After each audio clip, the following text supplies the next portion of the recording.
ठरलं तर मग या मालिकेच्या येणाऱ्या जबरदस्त भागामध्ये आता खूप मोठा टर्न अँड ट्विस्ट आपल्याला पाहायला मिळणार आहे. हो, जबरदस्त वळणावरती मालिका आली, कारण फॉरेन्सिक डिपार्टमेंटने दिलेले रिपोर्ट आणि त्याचबरोबर महिपतचं CCTV फुटेज, ज्या माणसाची बॉडी आहे त्याला महिपतने मारल्याचं CCTV फुटेज आणि फॉरेन्सिक डिपार्टमेंटचे सगळे रिपोर्ट ज्या वेळेला हातात येणार, या सगळ्यामध्ये महिपतच्या पूर्णपणे जंजाळात अडकलेली दामिनी डोक्याला हात लावणार. कुठून ही केस रिओपन केली असं तिला झालेलं आहे, कारण फॉरेन्सिक डिपार्टमेंटचे रिपोर्ट आणि आता महिपतचा CCTV फुटेज, या सगळ्यामध्ये काय धमाल कमाल झाली पाहू. इकडे महेंद्रला भेटल्यावरती अर्जुनच्या डोक्यामध्ये काही महिन्यापूर्वीची गोष्ट आलेली असते. काही महिन्यापूर्वी त्याने पाहिलेलं असतं की या सगळ्यामध्ये आता महेंद्रने जे सांगतोय ती गोष्ट तर काही महिन्यापूर्वीची आहे. काही महिन्यापूर्वीची ती बॉडी आहे, त्याला ती दिसली नाही म्हणजे दामिनीनेच प्लॅन केलं आहे, म्हणजे महिपतनेच खून केला आहे. हे लक्षात आल्यावरती मग आता अर्जुन विचार करतो की काही महिन्यांपूर्वी तर मधुभाऊ जेलमध्ये होते, आता मला सिनियरशी याबद्दल चर्चा करायला पाहिजे. आणि मग अर्जुन रविराजांना कॉल करतो. रविराजांना कॉल केल्यावरती अर्जुन आता सांगायला लागतो की काहीही झालं ना तरीसुद्धा या सगळ्यामध्ये आता मला तुझी मदत लागेल सिनियर. रविराज म्हणतात, बोल, मी ऐकलं ते आश्रमाचं प्रकरण. यावरती अर्जुन त्याला सांगतो की बेसिक फॉरेन्सिक डिपार्टमेंटचे जे काही रिपोर्ट आलेत ना त्याच्यामध्ये जे आहे त्यानुसार आता इकडे महिपत शिकरे यांनी खून केला आहे असं मला वाटते. कारण बघ, काही महिन्यापूर्वीची ती बॉडी आहे आणि काही महिन्यापूर्वी मधुभाऊ तर जेलमध्ये होते. यावरती रविराज म्हणतात, पण या सगळ्यावरून महिपत शिकरेने हा खून केलाय सिद्ध होत नाही ना. मधुभाऊंना तू निर्दोष सिद्ध करू शकतोस, पण महिपत शिकरेला दोषी नाही. यावरती अर्जुन म्हणतो, मला फक्त इतकंच तुला सांगायचं आहे की फॉरेन्सिक डिपार्टमेंटचे रिपोर्ट जर का आपण कोर्टात दाखवले तर ह्या कोर्टामध्ये आता मधुभाऊंना सुटका होऊ शकेल का, किंवा या खुनातून तरी त्यांची सुटका होईल. यावरती रविराज सांगतात, हे बघ, या खुनातून मधुभाऊंनी प्रत्यक्ष खून केलेला नाहीये हे समजून येईल, पण त्यांनी कुणाला सुपारी दिली असं जर का झालं तर. यावरती अर्जुन म्हणतो, मग काय करता येते. यावरती मग आता रविराज सांगतात, सगळ्यात महत्त्वाचं म्हणजे ती बॉडी कुणाची आहे हे शोधून काढून त्यानंतर मग पुढची कारवाई, त्या बॉडीला कुणी म्हणजे त्या माणसाला कुणी मारले हे शोधल्याशिवाय पूर्णपणे मधुभावनातून निर्दोष सिद्ध करू शकत नाही. हां, कोर्टात लूफॉल्स बरेचसे निघू शकतात की या सगळ्यामध्ये आता मधुभाऊ आतमध्ये होते, पण दामिनी देशमुख हे सुद्धा सिद्ध करू शकते की मधुभाऊ या सगळ्यामध्ये कुणामार्फत तरी सुपारी देऊ शकत होते. यावरती मग आता अर्जुन म्हणतो, मला काय वाटतं माहिती आहे सिनियर, हा खून महिपतनेच केलेला आहे आणि काही महिन्याभरापूर्वीच त्याचा एक माणूस तिकडे घुटमळत असताना आम्ही पाहिले. यावरती रविराज म्हणतात, एक्झॅक्टली, जर का तुला तारीख आठवत असेल तर त्या संदर्भातले तू CCTV फुटेज बघ ना, तिथे काहीतरी नक्कीच माहिती मिळेल. अर्जुन म्हणतो, थँक्यू, मला वाटतंच होतं की तुझ्याशी बोलल्यावरती मला काहीतरी बेसिक माहिती नक्कीच मिळू शकते, थँक्यू सो मच. असं म्हणत आता अर्जुनला CCTV फुटेज बघावं असं आता वाटायला लागतं. मग त्यानंतर तो आणि चैतन्य या मार्गावरती लागतात. त्यातच अर्जुन चैतन्याला सांगायला लागतो, एक काम कर, तिकडचे जे CCTV फुटेज आपल्याला मिळत आहेत ना ते CCTV फुटेज आता तू ग्रॅब करण्याचा प्रयत्न कर. चैतन्य सांगतो, अरे खूप मोठा आपल्या हातात पुरावा लागलाय, मुळातच मी ना या सगळ्याचा शोध घेतलाय. अर्जुन म्हणतो, कसला. यावरती आता चैतन्य सांगायला लागतो, मी तुला जी गोष्ट सांगतोय ना ती सगळ्यात महत्त्वाची ऐक. म्हणजे मी ज्या वेळेचं ते CCTV त्यावेळेची ती आता हे आहे ना बॉडी, त्यावेळेचे मी सगळे आता रेकॉर्ड काढले, कोण गायब झाली व्यक्ती किंवा काय. तर त्यावेळेला महिपतचा असलेला एक माणूस तो गायब झालेला आहे. मुळातच तो या प्रकरणामध्ये आधी इन्व्हॉल्व होता, पण त्यानंतर महिपतने त्याला का मारलं आहे, का हे केलं आहे याच्याबद्दल मला काही माहीत नाही आहे. पण तरीसुद्धा या सगळ्यामध्ये आता आपण त्या व्यक्तीच्या घरी जाऊया आणि मग तिचे DNA रिपोर्ट जर का आपण घेतले तर या सगळ्यामध्ये सत्य समजेल. अर्जुन म्हणतो, ही तर खूप चांगली गोष्ट केलेली आहेस, ताबडतोब त्या व्यक्तीच्या घरी आता आपण जाऊया आणि हे DNA रिपोर्ट घेऊया. त्यानंतर मग आता इकडे ज्या व्यक्तीला महिपतने मारलेलं असतं ती व्यक्ती दुसरी तिसरी कुणीही नसून ती व्यक्ती असते ती म्हणजे महिपतचीच व्यक्ती, आणि महिपतचीच व्यक्ती या सगळ्यामध्ये आता त्याच्या हातून मारली गेलेली असते. याचं कारण म्हणजे महिपतच्या व्यक्तीकडून झालेली एक चूक. ही व्यक्तीने सायलीला आणि प्रतिमाला या दोघींना मारण्यासाठी जी सुपारी दिलेली असते ती चुकवलेली असते, आणि ती सुपारी चुकवल्यामुळे महिपतने त्याला गाडलेलं असतं. आणि त्याच वेळी अर्जुन पोलिसांना घेऊन आता त्या व्यक्तीच्या घरी जातो.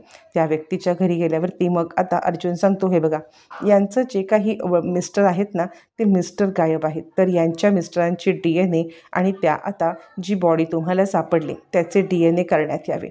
असं म्हटल्यावरती पोलीस म्हणतात, ठीक आहे, आम्ही हे सगळे DNA तर करतो, पण तुम्हाला का संशय आहे की ही व्यक्ती तीच आहे? अर्जुन म्हणतो, आपण DNA करूया, त्यानंतर मी का संशय आहे आणि त्याच्या संदर्भात कुणी मारले हे सुद्धा मी सांगू शकतो. असं म्हटल्यावरती मग मात्र आता इकडे इन्स्पेक्टर साहेब त्या दिशेने प्रयत्न करतात. DNA रिपोर्ट येईपर्यंत अर्जुनला थांबायचं. आता एकदा हातात DNA रिपोर्ट आल्यावरती अर्जुनला समजतं की फायनली दुसरं तिसरं कुणीही नसून या सगळ्यामध्ये इन्व्हॉल्व आहे ते म्हणजे 100% महिपत शिकरे, कारण ही महिपत शिकरेच्या माणसाचेच DNA असतात.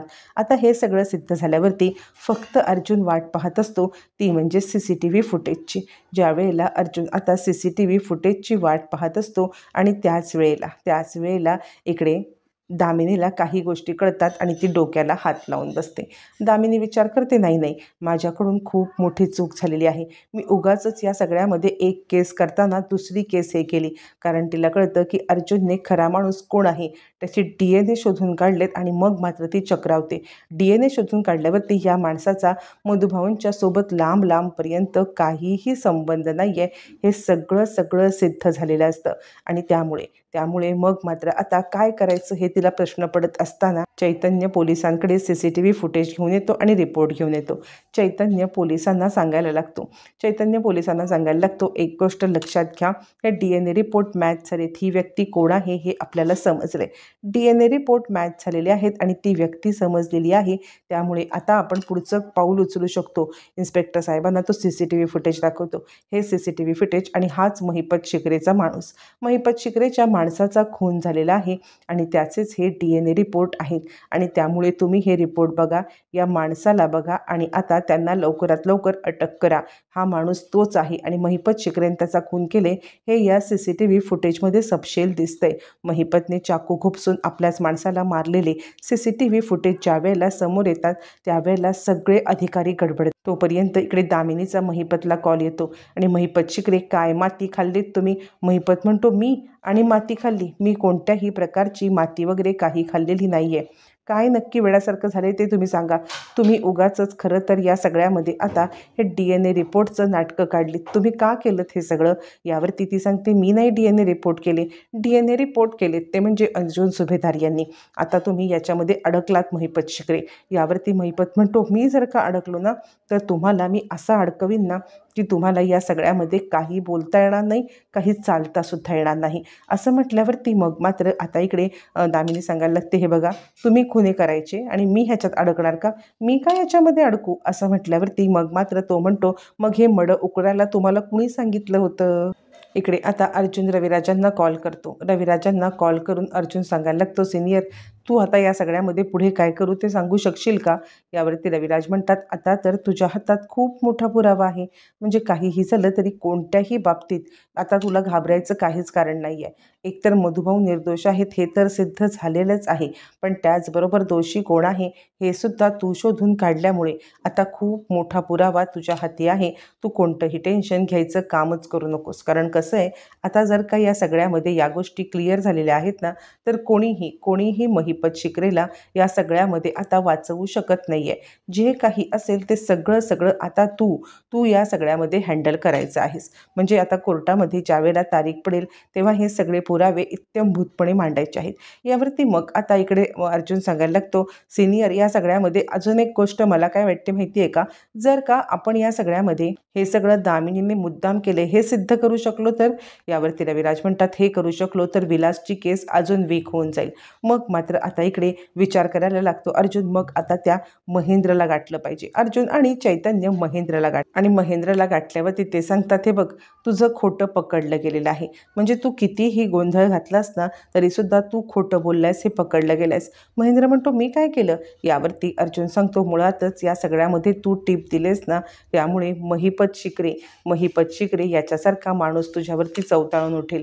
कारण या सगळ्यामध्ये महिपत शिकरेने हा खून केलाय हे समजलेलं आहे आणि त्यामुळे त्यात अडकणार कोण, तर तू अडकणार आहेस. यावर तो म्हणतो, पण मी का अडकीन, मला तर दामिनी, असं म्हटल्यावरती अर्जुन आता सांगायला लागतो, म्हणजे तुला दामिनीने सांगितलं होतं का ही टिप द्यायला. यावरती तो सांगतो, हे बघा तुम्ही मला या सगळ्यामध्ये अडकवताय. खरं सांगायचं तर माझा या प्रकरणाशी काडी मात्र काहीही संबंध नाही आहे. यावरती मग आता अर्जुन म्हणतो, तुझा जर का संबंध नाही आहे तर मात्र आता तू या सगळ्या प्रकरणात तरीसुद्धा अडकलासच असं समज. यावर तो म्हणतो, मी का अडकलो, माझा काय याच्याशी संबंध. अर्जुन म्हणतो, महिपत शिकरे तुला सोडणार नाही आहे. महिपत शिकरे तुझी अशी पुरती वाट लावेल ना की या सगळ्यामध्ये आता तुला पळताभुई थोडी होईल आणि दामिनी सेफ राहील, कारण ती त्याची केस लढती आहे. यावर तो म्हणतो, नाही नाही, मी आता सांगायला तयार आहे की दामिनीने मला टिप दिली होती, दामिनीने मला पैसे दिले होते आणि सांगितलं होतं की पोलिसांना जाऊन ही टिप द्यायची की या सगळ्यामध्ये आता इथे बॉडी आहे आणि इथे वास येतोय. अर्जुन म्हणतो, हे जर का तू कोर्टात सांगितलंस तरच तू वाचशील आणि आत्ता तुला आम्ही पोलीस प्रोटेक्शन देऊ इच्छितो. जर का तुला प्रोटेक्शन दिलं तर आणि तरच तुला आता या सगळ्यामध्ये वाचवू शकतो, तो म्हणजे मीच वाचवू शकतो महिपत शिकरेपासून. म्हणून तू कोर्टात साक्ष दे की दामिनीने या सगळ्यामध्ये तुला ही टिप द्यायला सांगितलेली. तो म्हणतो, ठीक आहे, जर माझ्या जीवाशी येणार असेल तर मी ही टिप द्यायला, मी सांगायला तयार आहे. असं म्हटल्यावरती मग मात्र अर्जुन खुश होतो, कारण अर्जुनच्या हातामध्ये खूप मोठं कोलीतच मिळालेलं असतं.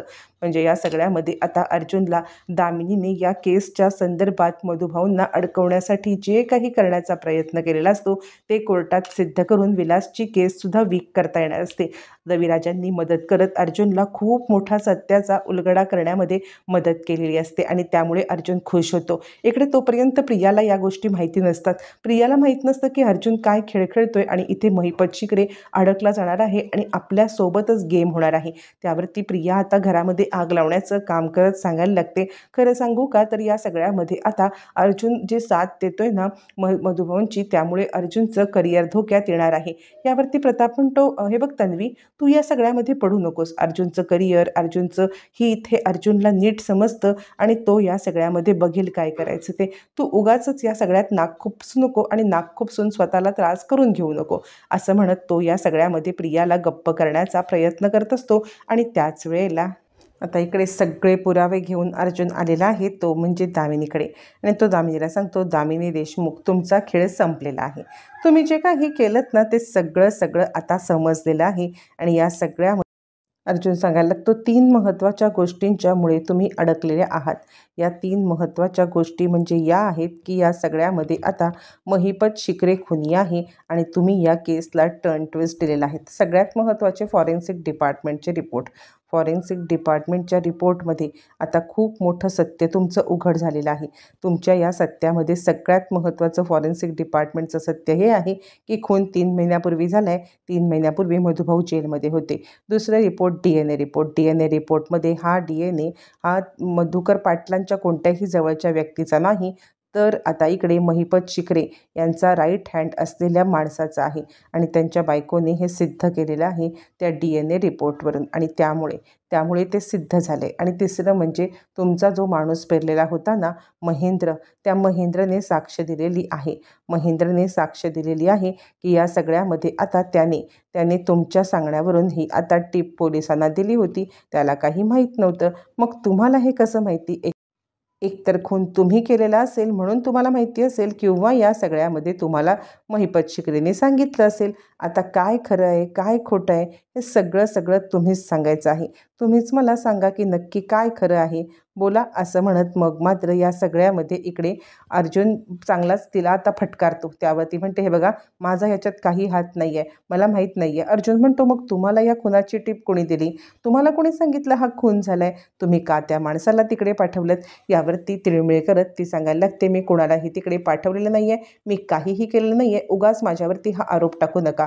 अर्जुन म्हणतो, तुमचा खेळ फसलाय दामिनी देशमुख, आता कोर्टात भेटूया. असं म्हणत रविराजांच्या मदतीने अर्जुनने ही केस पूर्णपणे सोडवलेली आहे आणि ही केस सोडवून पूर्णपणे दामिनीला आता अडकवत विलासची केस कमजोर